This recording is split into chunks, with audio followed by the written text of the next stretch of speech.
well as TikTok, so it's going to be a double stream action right now.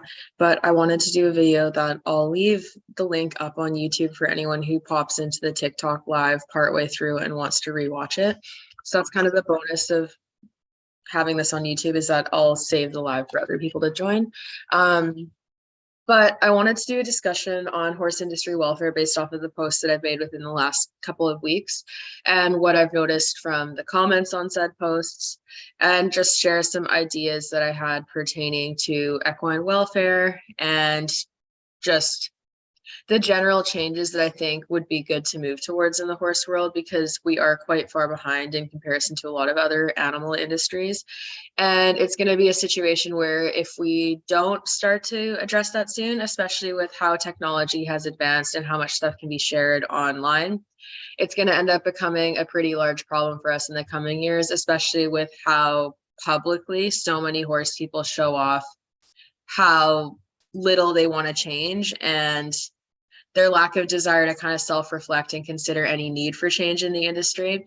It's going to come and end up hurting us in the end, because for people who are animal rights warriors and like advocacy groups, and a lot of the ones that get brought up, the most common of which would be PETA, and people will bring up PETA within the context of me supporting PETA, which is a complete joke because they are a fraud animal rights organization. I don't support them. They're like the extreme end of equine welfare improvement and animal welfare improvement that takes it to such an extreme that I don't think it's realistic or productive whatsoever. But people bring up PETA a lot and they're like, oh, you shouldn't talk about these things because like PETA is just waiting for things to come after us for it, blah, blah, blah. And they use it as an excuse for why I shouldn't talk about things and why other horse people should just turn a blind eye to the bad things that are going on because enough people are good that we shouldn't care. But when you're telling thousands upon thousands of people to just look the other way when they see bad things happen and not deal with it and not talk about it and not discuss solutions, you're actually silencing any ability to make any improvement in the industry. And it's going to end up harming us, because even from an organization like PETA, as extremist as they are, if we did make changes, they'd probably still find issues with the horse world, yes. But even within the support of that organization, there's probably a lot of people who are more reasonable than the extremist people running it. And there's also a lot of other animal welfare organizations that are less extreme. So if the general public saw horse people actually caring to make changes and caring enough to reflect and look at how we could make the horse world better, it would make everyone within the industry look better, because it would look like we're at least trying. Right now, we see people being told to shut up and not talk about things far more often than we do people being able to speak out without being met with like huge resistance. And from the perspective of having the sports canceled by animal rights organizations, the best way to do that is just looking like you do not give a shit about any changes happening in the industry and you don't want to see anything fixed. That's how we're going to get canceled, is by being apathetic, not caring enough to talk about things, and caring more about covering up bad people doing bad things than we do about exposing them and trying to stop them from doing it. Because there's this perpetual fear of like, oh, like if people see the bad in the horse world, they're going to think we're all guilty of it. And maybe that's the case, but you want to know what contributes to that? The fact that so many people are willing to defend the bad guys. You can't really separate yourself from groups that you try to defend. And so many people who are self-proclaimed good horse people would rather defend bad things happening than consider solutions. And that's what makes us look bad. And I think that's ultimately going to be the downfall of the industry, is the lack of desire to consider change and talking about change. And this idea that if we just stay silent and don't say anything, that for whatever reason, the bad people will eventually clear themselves out, despite the fact that they're not being held accountable. And that the good people will prevail. And it's just a very idealistic, unrealistic mindset to have. Like, that's not going to happen. People who do bad things and get away with it, and worse, get rewarded for doing bad things, have absolutely no incentive to change if they are not being encouraged to do so, and if there's no pressure industry-wide to stop them from doing it. There's absolutely no incentive for them to change. Why would they do that? The other thing that I've noticed from the comments on my post is that there's a lot of horse people who view legality as morality. And what I mean by this is that they view the rules allowing something as meaning that the thing that they allow is ethical. And that couldn't be further from the truth. Like our current regulations in the horse world, some of them are about welfare, yes, but the FEI, for example, is notoriously bad for like breaking their own rules. Like they'll write in sections into their rule book that are about welfare and are targeting welfare and caring about welfare. But then on paper, if you look at the scoring for like dressage, for example, they're scoring people who are actually not fulfilling the welfare obligations in terms of like how horses are supposed to be scored and roll curve being a bad thing. Like they're not actually holding themselves accountable. So yeah, they write it on paper to take the heat off so that people can open the rule book and be like, hey, look, it says right there, you can't do this and that no being mean to horses, blah, blah, blah. But then they never actually uphold it. And we also see it with like things like recently with that Jack Whitaker case where he was like overhand whipping his horse for refusing a jump and rearing in the middle of the show ring. And yeah, he only whipped 3 times consecutively, which technically speaking is legal as per FEI rules. But are we really going to try to argue that it is moral for a young man to take out his frustration on his horse in the middle of the show ring by overhand hitting his horse on the ass 3 times in a row when the horse is scared and reacting to fear? Are we really going to argue that that's ethical simply because the FEI says no more than 3 times? I think overhand whipping like that in general shouldn't be allowed. Like there is literally no reason for you to need to wind up with your freaking hand above your head to strike your horse for something. Training doesn't go on in the show ring at all. If your horse is already refusing a jump and that upset in the show ring, sorry, but your round is shot, your day is over, sucks to suck. And if you weren't like a whiny, spoiled brat who thinks that your horse owes it to you to be perfect all the time, you probably wouldn't react that way.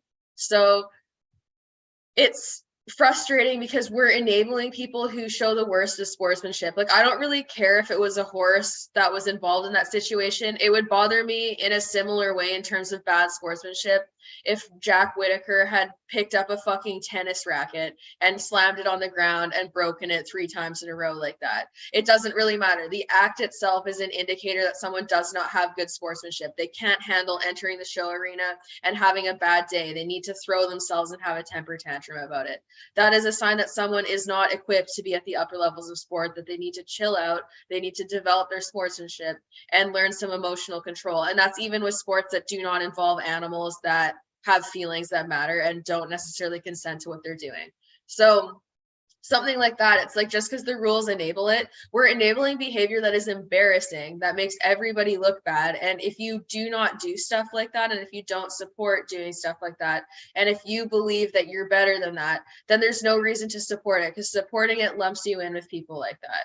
And I think that the FEI should have more rules pertaining to sportsmanship and holding people accountable when they take their frustration out on horses. Because, like, yeah, it sucks when you're in a big ring and you're having a really nice ride and your horse stops at one of the fences and effectively ruins what could have been a winning round or whatever.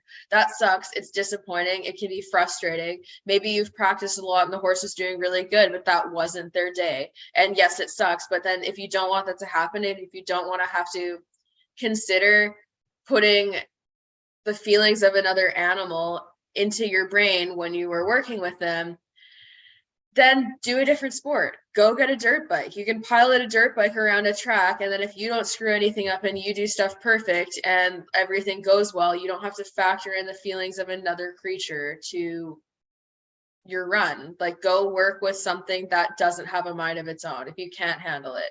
And no one is owed to oh my god, here's one of the comments that like I see a lot too, and I don't know, this might be sincere, but on Facebook: are you at the upper level of the horse sport? I've never heard of you. I'm not overly familiar with Canadian riders. No, I'm not at the upper level sports wise, but in terms of education and behavioral science, I am at the upper levels, and it would far exceed those at the upper levels. Assuming your question is just honest and genuine, I don't compete at that level. But with that said, part of the reason that has held me back is, one, finances, because it's very hard to get there. Two, the fact that right now the horses that I have, even if they have the talent to go up the levels, and I could start now in theory, like in theory, Banksy could be doing the young horse classes this coming year as a 4-year-old. He could. I could get him prepared for it if I wanted to, but I don't feel that it's ethical to do so. So if I ever do compete at the upper levels, it'll probably take me longer than other people because I don't come by that money easily. And going to a rated show, even to compete in the 2-6 ring, costs like $1,500 a week, which is insane. And that's the other thing to consider about all this stuff going on at the upper levels. It is such a deliberate flaunting of privilege too, that what it means is that when you defer to defending these people when they do bad things, you're defending the pinnacle of the sport in terms of people at the top, people with the most money typically. And yes, some people without money do make it to the upper levels, but generally speaking, you need to come from some level of privilege to climb up the levels. So if we defend those people's behavior, we're making it even harder for people who are more ethical and who are trying to get there on less to get to those levels in defending those people. So I don't really like that. And I don't think that the current sport, especially in like the English world, really represents talent in terms of like people getting there simply because they're talented. It's reliant a lot on having the funds to do so. And it's also reliant on kind of letting morals slip by and giving into the pressure of people in the industry. And like having to try to fulfill a timeline that's not necessarily fair to the horse. And yeah, oh, and also to the person said that I should have a podcast. I do have a podcast. It's called Making Milestones. How many house cats do you think you would fight right now if you absolutely had to? Honestly, not very many. Cats are scary, and like if house cats were larger, a lot more people would die for messing with their cats because they would maul them. But yeah, the upper levels stuff and like, oh yeah, it's honest, don't be defensive. When you ask questions like that have like condescending undertones, you can't really be like, oh, don't be defensive, because you could have just said, hey, have you ridden at the upper levels? Saying that you haven't heard of me and whatnot is like, it's a dig. And I've also read comments that are framed just like yours, that are framed with the intent of trying to derail from what I'm saying, as if jumping a 1.60 meter fence on a horse who has a gaping open mouth and is shitting itself would make me more qualified to speak on behavior. And obviously not all upper level riders are riding around on horses like that, but the fact that people would believe what I say more when I'm talking about behavior and welfare if I was in the arena doing the same things as a lot of these people who don't consider welfare is pretty alarming, because it kind of just proves my point. You're placing value in status and all of these things that are human constructs and what we value when we're talking about welfare, which is rooted in what the horse values and what is fair to the horse. Like, you can't really argue or defend against welfare standards for horses using statements that are only valuable to people. Because if the horse does not care, it doesn't matter. We're discussing welfare of the animals. What do you think is worse, side reins or draw reins to the girth? Side reins aren't meant to be ridden in. So if you're riding in them, that's worse because it's unsafe and horses can flip over on you. I don't really like either of them. Like, loosely fitted side reins for lunging are one thing, but honestly, like, I think that it's less about what's worse and more about the fact that both of those pieces of equipment are about bringing a horse's head down using like mechanical force. And when you're doing something like that, where you're forcibly restricting a dynamic animal in a way that cannot be released when the animal needs to like have more of its head, you can't possibly know when they're starting to get fatigued and can no longer carry that position. And like, for example, in personal training with humans, you can communicate when your body's fatiguing, and they're not going to necessarily push you past the point of like immense stress. Like, some personal trainers still will, but even then people still get to consent to going to those sessions, whereas the horse doesn't. The horse has no real way of telling you when it's uncomfortable if it's being forced into a certain position, which is why I have such an ethical problem with a lot of like tie downs and like harsher bits and stuff, because it's rooted in trying to manufacture a certain position, generally speaking, before the horse is ready or for longer than the horse is ready to carry. And And like a lot of people do that and stuff, and there's a lot of things people do in the horse world, but it doesn't necessarily mean that it's the best means of acquiring it. Like what I've noticed over the years as I've gotten more and more involved in the horse world, especially with like selling and buying horses and like looking at horses with clients and stuff and riding horses in all different types of industries. Like I've sat through a lot of vet checks, like a ton. And I've also sat on a lot of horses who have had issues that have later gone on to be vetted for whatever reason, usually because of my word and my insistence for them. And the degree of problems that we're seeing in horses, even if they're not like chronic, long-term, acute problems that end up becoming something major or career-ending, the number of soundness issues and general muscular soreness and problems that we experience with horses as athletes should definitively be taken as a reason as to why we should change things. Because like, it happens too much. I sit through way more vet checks where we find issues in horses that are way younger than they should be to have said issues. And I sit through vet checks where we're like, wow, this is like a really happy, fine, and healthy horse. And there's a reason for that. Like we don't really set training up in a way that encourages long-term use. Like even, I don't know if anyone else has noticed this, but recently, especially with the high caliber horses who have died, I've noticed that a lot of them are dying really young. Like a lot of these upper level sport horses who supposedly have amazing lives are dying in their late teens, early 20s. Like how many of these ones do you actually hear living into their 30s? There's so many high caliber sport horses or race horses or like competitive horses that are dying really, really young. And a lot of them die of colic, which I think has to do with the management practices. But a lot of them also have heavy physical issues following the end of their careers, even if they only retire in like their mid-teens. And some of them are suffering from physical issues where it's like even hard just to exist in a field with the physical issues. And it's not normal. And the only reason we normalize it is because we see it so much and people feel helpless to finding a solution because they don't know where to start. But like that apathy and deflection is what perpetuates it. Thoughts on running martingales, same thoughts as with draw reins and side reins. A running martingale, Rhonda, you're wrong. I'll correct you in a second. But a running martingale doesn't go into action unless the horse lifts their head up above a certain point when they're properly fitted. So they don't only actually go into action when the horse is inverted, whereas draw reins, how they're like fulcrumed on the horse, will pull the horse's head down and in. So running martingales when properly fitted are way less invasive than draw reins or side reins, in my opinion.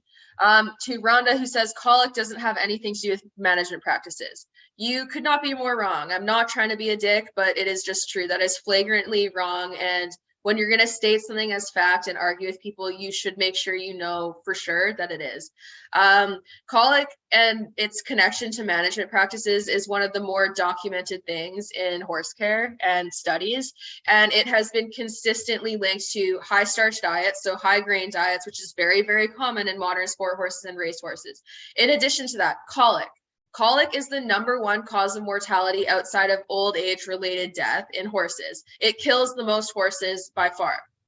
And colic and risk of colic increases dramatically the more time a horse spends in a stall. When you couple time spent in a stall with a lack of forage diet and high starch diet, it is basically the creme de la creme of colic risk diet, which is why you see so many of these horses dying of colic. And they've done long-term, lengthy studies across like years and years and years of work and multiple studies. There are so many colic studies on horses, in fact, because so many horses die of colic. That's why it is so researched, because it is literally killing so many horses. And they've started to narrow down what the connecting factors to that are. And speaking from experience, as someone who used to say the same stuff as you, used to keep my horse in a boutique little barn, like small paddock style lifestyle where he would go out and get like 6 hours max turn out of a day. So he was in a stall for 18 hours a day and was on lots of grain. I saw in my time there several horses die of colic and more horses colic. Like not all of them died, a couple of them died, but a lot of horses colicked. And he also colicked at that barn, and he never colicked any other time. I have literally not had a single colic since having my horses out full time on a mostly forage diet. And since switching to forage, I haven't even had diarrhea. I haven't even had soft poops. Every wintertime, Milo used to get diarrhea in the wintertime when the weather changed. Since going on a forage only diet, nothing. No colics, and I have a lot of horses. Yes, they still do dumb things because they're horses and they can injure themselves and they'll get like cuts and nicks and bruises, but I've had no significant tendon issues, no colics, other than Harlow, who when she colicked, what caused her colic was when she moved into a smaller area with an in and out paddock. It was still large enough to canter in. And she had auto waterers, and they were those little auto waterers where when they drink, there's like a brief filling period before it fills up all the way. So she colicked due to dehydration. And it was also distinctly due to the change in management, which is one of the factors in colic. So that's also why competition horses colic so much more, because they're typically moving around from place to place to place. And they are in a higher stress environment in addition to all of the other factors that predispose them to colic. So that's why it is such a high risk in horses who are stalled and like competition horses and race horses. And it also contributes to a lot of mental health issues and stall vices like cribbing, weaving, etc. Those behaviors do not exist in natural horses. And then to someone who said, in your opinion, what age is safe to start a colt, like ride a colt?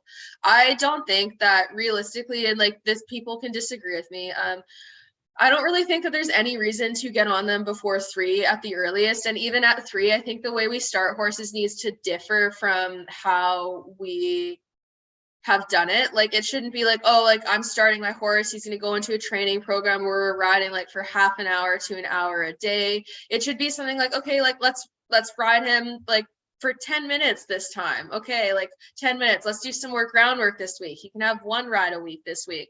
And like thinking about it like in strength training where you're like gradually building fitness. Like for example, when I start Banksy, one of my ideas with Banksy that I personally think is freaking genius is to pony him off of Milo on trails and then just swap on and off of them, because then I can bring him on trail rides, but he's not packing me around for the entirety of the trail ride. He's walking and doing normal movement that he would do out in the field anyways. And it allows me to limit how much time I spend on his back while he's building fitness. And it's not a situation where I have to get off and walk him in hand to do that. I can swap on and off an older horse. So it's nice for Milo because he also would get a break, but it's better for Banksy because he wouldn't have to be carrying my weight all the time. So I think that starting them at 3 is like the earliest that you should start. But if you're going to start a horse at 3, it should be done with the idea of like gradually building fitness. Like keep in mind, like they're a baby, like consider it how, like if you were taking like an 11-year-old or 10-year-old child to the gym for the first time, you wouldn't go, okay, little Bobby, we're going to go and lift 100 pounds right now. You would start them off slow, and you wouldn't do like, even when they're doing heavier weights, you wouldn't do a bunch of sets all at once. You do shorter sets and like less repetitions and keep it simple and then gradually build.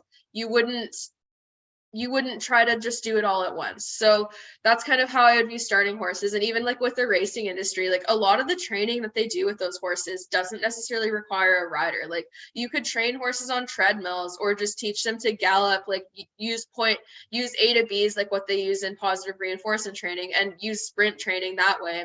And they can still be broke to ride, but they don't necessarily need to carry a rider for it. They can still build that fitness, and they can still learn how to rate their pace and like do everything they need to do without having to pack the extra weight. And the amount of wear and tear that would save their bodies would be a lot.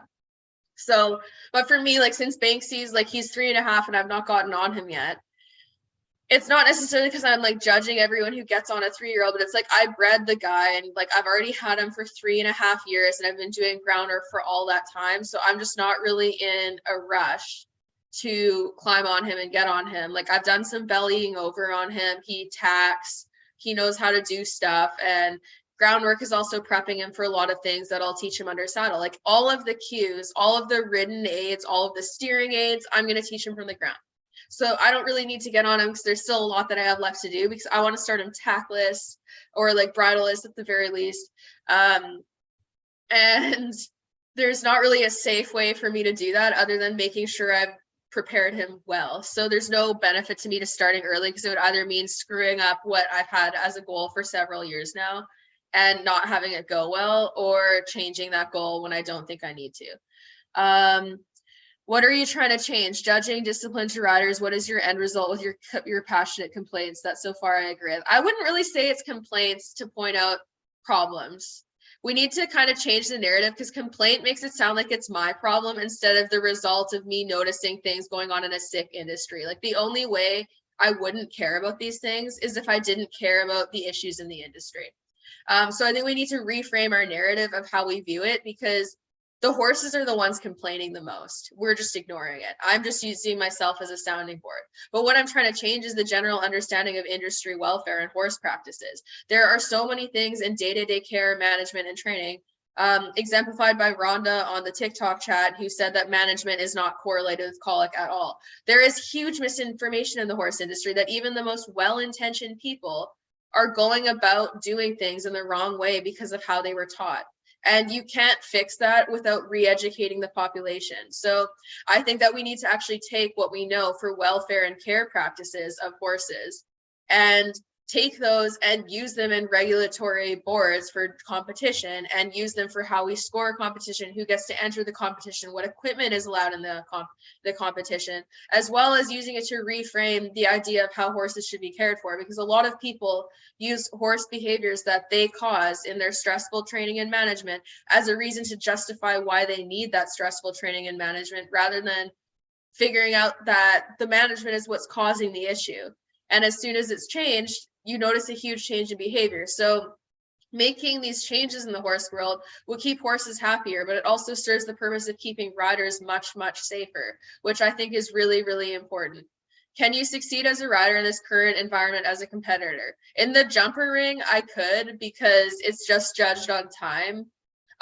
In dressage, they probably wouldn't score me as well at the upper levels, because I wouldn't necessarily be willing. Like, it depends on the judge, but there's things in place that would make it difficult. The other thing that would make it difficult for me is, like, going to clinics, for example. There's so many like clinicians that would have a big problem with me feeding my horse a cookie as we wait to go in the lineup versus patting him on the neck or something, simply because of their own issues, even though it doesn't interrupt anyone or cause, like, they'd have issues with that. So there's things in place that make it less acceptable to reward your horse for doing what you want than it is to punish them, which is a problem too. Let's see. What do you think of the dressage industry and sport? So dressage, like, again, one of the more studied disciplines in terms of the science realm, and, like, unfortunately, in comparison to, like, I think they compared dressage, show jumping, and then maybe event horses. And dressage horses showed a lot of conflict behaviors, which is like stress behaviors and just signs that they're not at ease or comfortable. So the reason for that was assumed to be like the level of control, and like control over all of their movements, and the steadiness and basically mechanical nature that they're expected to hold in order to score well. And that was assumed to limit welfare, especially considering how being hyperflexed has kind of become a lot more popular over the modern years. So dressage needs some change. Like, if you go back and look at like the classical dressage stuff from like 50 years ago, the way in which the horses went around was a lot better, and you can even see it in the horse's behavior. Like, if you go back and watch old dressage tests and count the amount of tail swishing and then compare it to new dressage tests, it's pretty eye-opening, because there's just a lot more conflict behavior. And yeah, so it's not a bad sport. And I think that the problem is that a lot of people think that like any criticism of the industry is saying that the industry itself just sucks, which is like a really black and white view, because it's the idea of like, if you admit that there's anything wrong, it must mean that everything is wrong, which is kind of a crazy thought to have, because then it's just like an all or nothing mentality. The sport can need change, and the sport can have bad things that are being freely enabled in it while having ethical ways to do it. Like, they're not two mutually exclusive things. But if the regulations and the current judging system is more reinforcing and rewarding to the people doing the bad things, it makes it a lot easier for people to go and do that. So that's kind of the key change that I think people need to have, is that you can even within your favorite riders, you can still have a favorite rider while going, yeah, I don't like the way they handled this one situation, or I don't like the way they do this. I don't like this aspect of their management. You can go, so-and-so is a great rider, but they have bad management and their horses are stalled all the time. It doesn't have to be like you have to completely support everything that they do. Any advice for those of us boarding with limited options? I'd love to have my horse out and with forage 24/7, but that's not available in my area. So in areas where you can't have your horse out 24/7, or they won't do forage 24/7, I would say a slow feed net is a really easy solution, because if you fill the slow feed net, or if you get them to fill it once a day and get a big enough net that it lasts the horse all day, then you can ensure that your horse has 24/7 access to forage without it changing their feeding program at all. So that's an easy fix that I would do. And then depending on like what type of boarding options you'd have, I would say one of the easier options if you have limited space is to find a place that has like in and out stalls, because even if it's less space, an in and out stall allows a horse more autonomy because they can leave the shelter when they choose to. If that's not an option, I would just look for places that allow them out for as long as possible, ideally with shared fence lines or bars between the stalls, or something that allows the horses to interact with each other in some way. And you can add enrichment accordingly. So you could just add in like little toys, or like a little hay ball or a treat ball for them to roll around in their paddock or in their stall, and do stuff like that to try to allow them to engage more natural behaviors without it necessarily impacting how the boarding facilities run. And I would also, like, for the slow feed net thing, like if you're paying board, like even if you were like, you might, like if they're being annoying about it, you might have to be like, I'll sauce you an extra $50 a month if you fill this net, or you might have to fill nets in advance, then just give them nets to carry into the stall. But realistically, it's like honestly less work for them, because they won't have to feed the horse all the hay feedings. It'll just be throwing the net in for the day, and then they have a day bag. Some of the nets are even big enough that they would last one horse like 2 days. Have you spent time in Europe? No, I wish, man. I can't. I'm afraid of flying, but also more than that, the flights are expensive, but that's kind of the next goal, to go there. Europe is different than North America, what I will say, and a lot of Europeans think that I'm being too harsh when they see my content. But if you guys came to North America and saw how shit ran here, you would understand. Trust me, it's way worse. I think that someone that is very ethical can win your opinions would be looked at more favorably. I understand that not opinions is science, but success is valid. Yeah, I agree with that. But with that said, like the current framework of the sport also doesn't allow people like me to really access it, because the amount that I'd have to pay to go to these rated shows in order to get looked at more favorably would be the cost of like my monthly rent, or twice that in some cases. So that's the issue. I have competed and I've done well, but I've also stepped back from competing because my horse had soundness issues, and people have even used that as a reason to degrade what I say, which again, I think speaks for the priorities in the horse world, because the fact that I'm viewed as less of an equestrian because I put my very nice horse on the back burner so that he could heal was used as a reason, like, oh, I haven't seen you show in 2 years. And it's like, well, yeah, but my horse is he's lame. And it's just interesting. Like, I agree with you that a lot of people value the success, and once I get out to shows, I'm sure it'll earn me more respect from people who wouldn't be willing to give it to me otherwise. But I think it's a shame that riders who are giving their horses the time that they need, instead of just pushing them to go to competition anyways, or like selling them or pawning them off onto someone else or something, are viewed more favorably in the horse world. And that's disappointing. But and I would also say, for me, like earlier on, in terms of like addressing Milo's hoof issues properly, that was probably one of the attitudes that made it easier for me just to look for a quick fix, is the fact that people were like, I wanted to keep him in the sport. So I did what I had to slap a band-aid on it and keep him going, even though it wasn't what's best for him.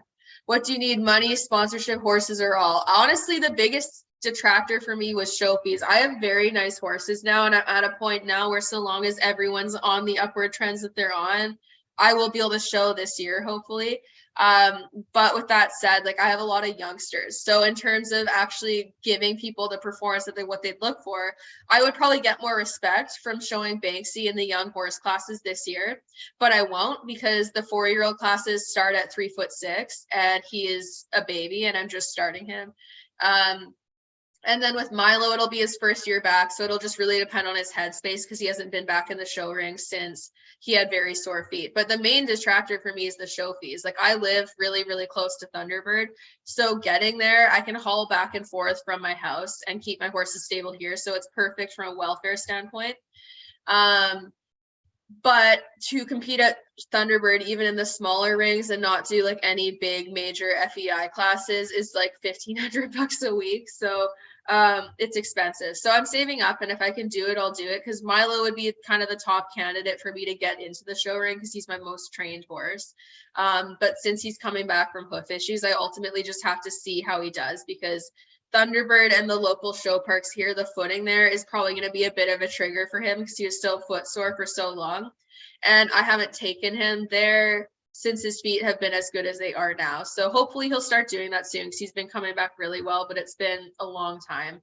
And unfortunately, the time has lost a lot of people. And then with my mare, she's green, but she's going to be fantastic.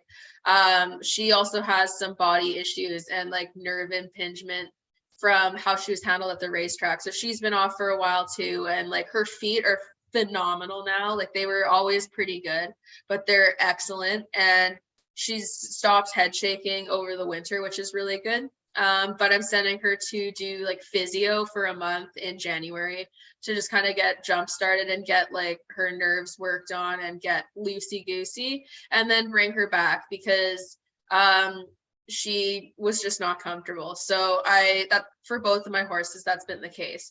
And I think that also the way the industry runs, it all comes kind of hand in hand with that, because a lot of people who are currently winning are riding around on horses who are probably just as, if not more, uncomfortable than mine were. But I drew the line earlier now because I know better now, and I kind of brought them both out and gave them time off because of that. And like with Banksy, like Banksy's my nicest horse, and I know he's probably the one people are the most excited to see me riding around on. But like I learned my lesson with Milo, that in that pursuit of like instant gratification of like jumping around on your nice 4-year-old who jumps everything big and is like fancy and cute and stuff, it can end up making other things take longer if you don't actually properly prepare them, or it can end up robbing them of a career if they're lame because of how quickly they're worked. So I've been going a lot slower with him, because I learned with Milo that like slow wasn't necessarily faster. If I dealt with his feet properly from the beginning, we probably would have been hitting our peak in the show ring like 3 years ago, rather than having chronic on and off issues with his feet and behavioral problems that were largely due to his discomfort with his feet. So with Banksy now, I'm being way more careful, because it didn't really get me anywhere faster with Milo. It bought me instant gratification for a short time initially, and then I lost it very quickly. So he just is kind of going to take his time. And like Banksy, I think too, will be easier to start over fences. Like I'm going to get him going under saddle, and we'll kind of just bring him along over the summer. And like, he's going to do a lot of trail riding. I have some goals for what to do with my horses too this year that are not competition related, but that I think will garner me more respect from people who think I'm full of shit, just because it's things that people view as difficult to do and that a lot of competition horses couldn't accomplish. Like Milo, I really want to take back to the beach, because we did a beach shoot a couple of years ago, and it was bridleless and like tackless, and it was really fun. And now that Banksy's older, I want to bring Banksy too, because Banksy has like phenomenal recall, and him and Milo are kind of like a bonded, partnered pair. So I want to go and do a beach shoot like that, where I have both of them, and that Banksy can kind of come running along with us when the tide's out. And then another one of my plans this year would hopefully be to kind of talk to some people in BC, the province I live in, or right next door in Alberta, and see if someone or somewhere like a ranch somewhere has a cattle drive or something that I could take Milo on. and do more bridleless trail riding and stuff like that, and more bridleless jumping, because ultimately, like, even if I can't get Milo completely back in the competition ring this year, I could do bridleless demos and stuff on him, and he's really quite good at that. So once he's fit again, that's kind of the plan, to go from there and do stuff like that, because his feet are so much better. There's still like one kind of problem foot that we're working on, that I think once the heel comes up on that and we get the angles a little bit more adjusted, it'll be really like big changes. Because like also the other issue with his feet is that for a long time he was foot sore, and he was moving in accordance with that foot soreness, which caused him to be tense and really sore in a lot of areas muscularly. And now that his feet are better, those muscles can kind of start to relax. So his whole body is changing, and he looks so much better, like physically, even though he's not working really hard, than what he has in a long time. So I think that it'll end up coming together really nicely, because I've been waiting for a while for this. And like, honestly, it's not like I like not being able to ride like my favorite horse to ride. But it's just been the time that he's needed. And he's also like, he's going to be 11 this year, which I know a lot of people think that 11 is kind of getting like starting to get up there, but it's like he's going to be hitting his prime at like 12. And that's going to be when he's at his physically soundest and mentally soundest that he's ever been. So this year's just going to be kind of bringing him back. The other nice thing that I like about having my horses out, though, is like, since they're out on 8 acres, they're walking back and forth on 8 acres several times a day. So like overall, like his physical fitness right now is actually pretty good. So bringing him back into work from there, and same with Harlow, it's not going to be as difficult as what it would be if they were in a small paddock or a stall, because they would have lost a lot more fitness. So I can still, like, I haven't been riding them tons because the weather's been kind of crappy, but Milo I'll probably take out today, and he can go on trail rides and stuff. We've just been doing hacks and things, but like he's pretty fit as is, just simply from walking around the field, which I find is a concept that a lot of people who live in more traditional stall paddock situations have a harder time wrapping their head around. So if you say like, oh, I've only been riding my horse like once a week, or he's only been ridden a few times this month, they view it as like a very, very bad thing, even if that horse is technically more physically fit than a horse who is worked incorrectly like 5 days a week and doesn't get any time to self-exercise. Is he high/low? He has a really bad high-low. Like his right front was super underrun and really collapsed and really thin soles. Like, it also, the other layer with Milo is that more so even than like the trimming itself and the shoeing and how the farrier care was, he also had the fallback of being like so neglected and emaciated as a young age. So I think that his hooves didn't really necessarily have the chance to develop in the way that they should have. What are you looking at? Develop in the way that they should have. And so he had really thin soles. And then that's kind of what ultimately led to all this corrective shoeing practice to try to like make him comfortable, but it ended up having the opposite impact because it collapsed his feet because he didn't have any frog support. And yeah, it was a mess. But I think that he kind of has the double whammy of having like the farrier issues that ruined his feet, in addition to the general health issues. And the diet that I had him on for a while wasn't necessarily terrible, but it wasn't doing him as many favors as what it could have been. So yeah. But yeah, no, I agree too that like people saying that if I can prove that I can do better having the ethical methods that I do at a certain level, I think it might change some people's mind and it might pique their interest. But I think Panther Flow on YouTube is correct in that like they probably won't, because it's very incentivizing to continue doing what's comfortable and what has worked for you most easily, especially if you try a different method really briefly and then don't do it properly and it doesn't work. People are very likely to just go back to what's comfortable and easy and make excuses for it. Which is why you see a fair number of people being like, oh, positive reinforcement doesn't work. I taught my horse to bite. And instead of reflecting on the fact that they might have taught their horse to bite with poor timing, they choose to blame the method. Meanwhile, they won't let people blame their methods for the fallbacks that they have stress-wise. So it's a very circular mindset that's rooted in denial of the truth. And yeah. And I think that like competition in general in the horse industry, it's like basically a way to get valued, I guess, and get respected to such a point that I feel like a lot of people who end up competing are doing something that they don't even like that much, but that they feel they need to do to be like a real horse person. Because there's so many people who are stressed at shows and straight up not having a good time and are just like mean to horses and other people. And it's like, why are you there? But I kind of get it also, because for so long I felt like I had to do certain things in order to be like respected in the horse world. And like a show record was one of the main things that I had people be like, oh, like, let's see your show record. You call yourself a trainer. And it's like, a show record doesn't really mean a lot, because if you compete on horses that you buy that are like all really, really broke and like schoolmasters, you can win a lot, but the amount that you win doesn't mean that you're necessarily qualified to train or teach. Like if you're riding around on trained horses, it's not necessarily saying that you're a trainer. You know, there's a lot of really good upper level riders that can ride and pilot around a horse, but those same people aren't the ones starting their own horses under saddle. Like a lot of those big riders are sending their horses to get started by people like myself, who are not as well known in the community, but work with horses to start them under saddle as their main job. And they send them to those people because they don't specialize in starting horses. Or similarly, when they have a behavioral problem, they will send their horse to someone. I'm going to turn off the fireplace because it's loud. They will send their horse to people to like get them started or fix behavioral problems, because again, it's not their area of expertise. If your area of expertise is just getting horses and prepping them to jump 1.60 meters,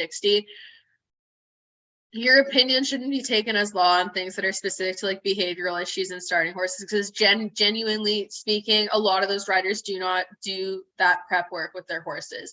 And which is fine, because you also have to pick a niche for what you do. But if you're prioritizing getting horses who are already started and preparing them to go to competition, then you're not someone who people should look to as a voice on how to like ethically start horses under saddle or how to like fix behavioral problems. What are you looking at? What are you doing? It's like there's something outside. Yelling. Well, go get it then. If you won't even go look, it's clearly not that big of a deal. But she's like, yes, stop. Oh my gosh. You're interrupting. Stop it. Baby, stop. She's like, I don't even know what I'm doing, man. What? She wants to go outside. She's still in the scene, but yeah, all the dogs watching this live are probably like, what the heck? Who's yelling at me? Excuse me, are you stuck? Okay, you're not gonna drink my hot chocolate now. It's actually pretty cold now.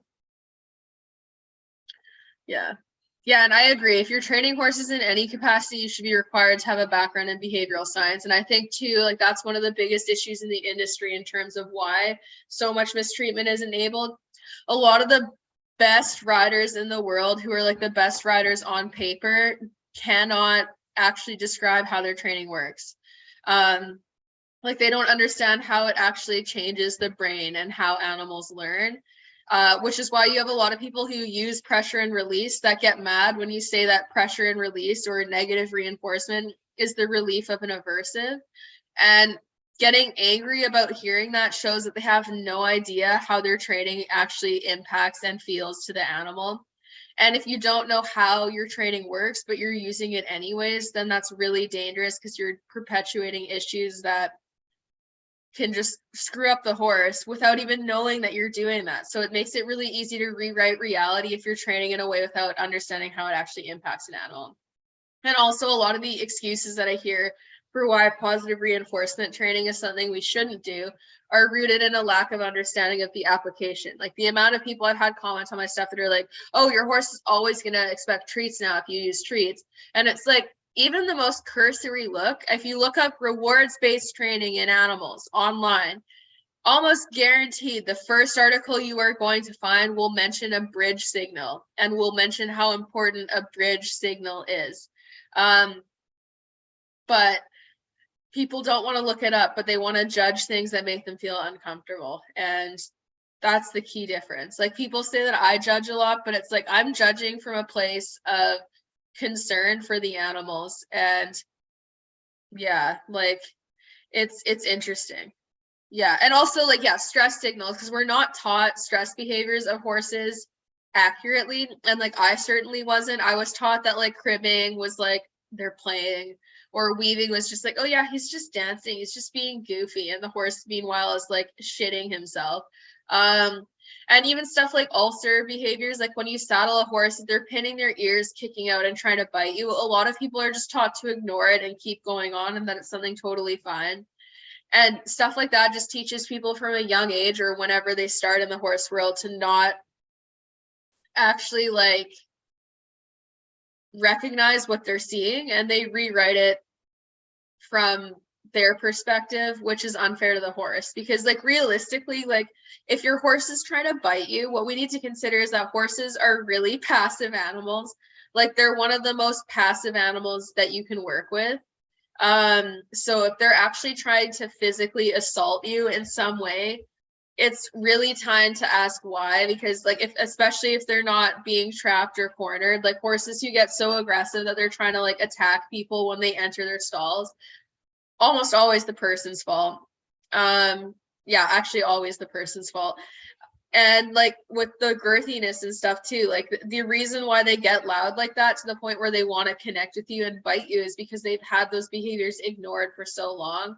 And then the frustration just like festers and grows, and then you get like this big outward response over something that shouldn't exist and that is avoidable in theory. And I personally can't imagine how annoying it would be and how frustrating it would be to live in a world where you're like trying to tell your like friends that you're in pain, and you're like, I'm not comfortable, but they just keep ignoring you and doing whatever they want. Or worse, like they punish you for telling them you don't like something, and then when you suddenly freak out and snap at them, or like punch them in the face, or like kick them or whatever, then you're still the bad guy. And it's like, no, we're the people, us are the bad guys in this situation, because we have to like listen better. And it's like art, especially since we're the ones that are constantly choosing to work with them. Like horses don't get to like look through flyers on Facebook and pick out the human that they would like to live with.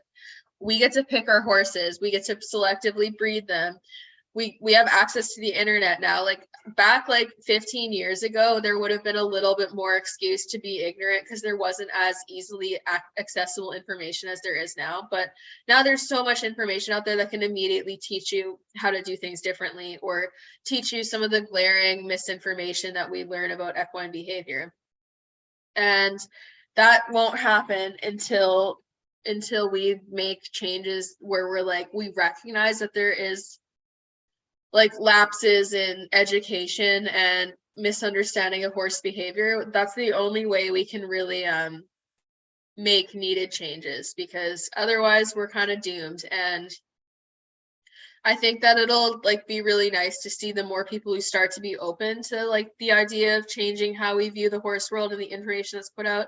Shows are going to get a lot more safer and enjoyable, because there's going to be less horses freaking out to like set all of the other horses off, and people who are more prepared. And like the general environment in general, I think, will start to change. Like if human beings are happier, and if like the horses are happier, and everyone is just less stressed and less frustrated, it's going to be a way healthier place to hang around than what it currently is. Because there's a lot of stress and like angriness and unhappiness at horse shows. Like anyone who goes to them can speak for how like trainers are yelling at their kids in the warm-up ring, people are falling off, there's usually some accidents, there's usually at least one horse that's completely losing their shit in the warm-up ring. And yeah, it's not good. Oh, you found this, good job. Yeah, but I think that it will change with the right I think that it will change with like the right adaptations to the rule books, and just like a mindset change. Like the biggest thing will be kind of holding trainers more accountable, because a lot of people will be like, my trainer said, and then it's like your trainer is literally just someone who says they are a trainer. They have no real credentials otherwise. And again, credentials aren't the be all and end all. There's some trainers who have absolutely no certifications that are fantastic. But when there's no need for like proof that you actually understand the content that you are teaching, that is super dangerous because you can make stuff up. And there's a lot of people who are very, very confident with themselves that don't know what they're talking about. I think one of the biggest red flags in a trainer is seeing someone be like, I've done this for this many years. And then they don't think that they need to learn anything else. Like as soon as someone believes that their learning has stopped, it is game over. But yeah, anyways, it's warmer outside now, so I'm gonna go see my horses and do things and give them treats, and maybe I'll GoPro or whatever Milo's trail ride if we go on one. But it's beautiful. If you missed the first part of this live, you can check it out on my YouTube channel. My YouTube channel is just my name, Shelby Dennis, and you can watch it there and watch the whole thing. So anyways, thank you for